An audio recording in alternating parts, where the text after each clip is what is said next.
In this video, I'm going to show you how to calibrate your E-steps or rotational distance on your 3D printer using a Sonic Pad running Klipper firmware. This is the second video of my intermediate Sonic Pad series where I show you how to tune your 3D printer and Sonic Pad combination for the best quality and speed. Calibrating your extruder is important because it's what controls how much filament is extruded at any time while you're printing. If it's calibrated incorrectly, then you'll get under or over extrusion, or in other words, you'll have too little or too much filament passing through your nozzle and onto your print. Changing your rotational distance is simply a case of editing one parameter on your Sonic Pad. However, working out what that figure needs to be is not that obvious, which is why I'm going to run you through how to do it. First, let's see if we even need to change anything. To do this, we're going to tell the printer to extrude a set amount of filament and then see if it does what it's told. There are two slightly different methods for measuring how much filament is extruded depending on what type of 3D printer you have. You may have a direct drive 3D printer like this Ender 3 S1 Pro where the extruder is located on the X-axis carriage, or you might have a remote extruder connected to your hot end via a Bowden tube. With a direct drive extruder, measure and mark your filament at the top where it enters the extruder. We'll be extruding 100mm, so put a mark at 100mm and at 120mm from the top of the extruder. On a Bowden tube printer, you can use the same method, but instead measuring from where the filament enters the extruder on the side. Or the method that I prefer is to remove the coupling on the other side of the extruder and cut the filament off flush. This way you can cut the filament again when it's finished extruding and measure the piece of filament that has come out. Use whichever method you prefer. To tell our 3D printer to extrude the amount of filament we want, we're not going to use the extrude button on the extrusions page. This is because it would extrude at too high a speed and cause a pressure build-up behind the nozzle, which will skew our results. If you've removed your Bowden tube, then technically you could use this, but it's not the method that I prefer. What we're going to do instead is send very specific commands so that it does exactly what we want it to. To do this, we're going to need access to the console, either on our Sonic Pad or via the web UI that I showed you how to access in the Basics series. On the Sonic Pad, navigate to the Configure page, select Other Settings and then Advanced Options.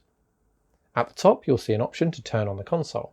Once you've done this, the console will be selectable from the Control page. Before we leave the Advanced Options page, scroll all the way to the bottom and open Extrusion Configurations. Make a note of the figure displayed next to Extrusion Rotational Distance. This will be our previous rotational distance figure. Now return to the main screen. Before we can extrude any filament, we need to heat our hot end to over 180 degrees. This is because there's a safety feature built in to stop you trying to force filament through a cold hot end. Heat the nozzle using the preheating page. If you're going to have filament passing through your nozzle during this test, then the higher the temperature, the less resistance there'll be, which is a good thing. For PLA, I use over 220 degrees. Once your hot end is up to temperature and you've made any marks you need to on your filament, then type the following commands into the console. Start with M83 and click Send. This puts the extruder into relative mode. Then type G1, E100, F100. The E100 tells it to extrude what it believes is 100mm, and the F100 tells it to do it at a speed of 100mm per minute. When you hit Send, your extruder will try to push through 100mm of filament. Once it's done, either measure to your marks or cut and measure your filament to see how much filament was actually extruded during the test. I would do this 3 times and then take an average of the figures you get. Make a note of this as your actual extrude distance. If your actual extrude distance is 100mm or within a millimeter, then you don't need to change anything as your rotational distance is perfect. Instead, you can now move straight on to the next video in the Sonic Pad series, where I show you how to set up your slicer settings to maximize your Sonic Pad setup. If, however, you had a figure that was more than a millimeter from the 100mm target, then I'll now show you how to put it right.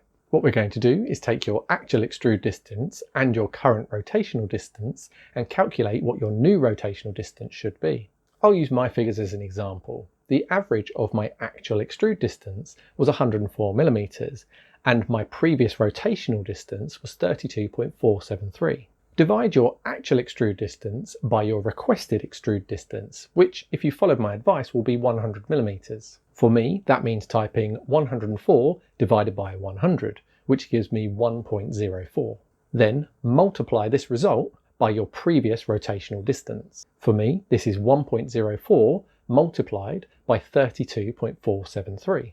which equals 33.772 to 3 decimal places. Do this calculation with your figures and see what results you get. I get a lot of comments on my other E-Steps videos where people often get this calculation wrong. If the amount of filament that your printer actually extruded was bigger than the 100mm, or it over extruded, then your new rotational distance will need to be bigger than your previous rotational distance. If your printer extruded less than 100mm, then your new rotational distance will need to be smaller than your previous rotational distance. If this isn't the case with your calculation, then skip back and just make sure you're doing things in the correct order.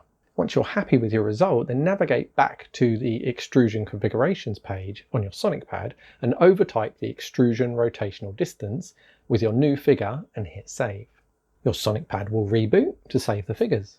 Reheat your hot end, open the console, and then repeat the M83 and then G1, E100, F100 commands to see how much your printer now extrudes. You should now find that your extruded amount is much closer, if not exactly 100mm.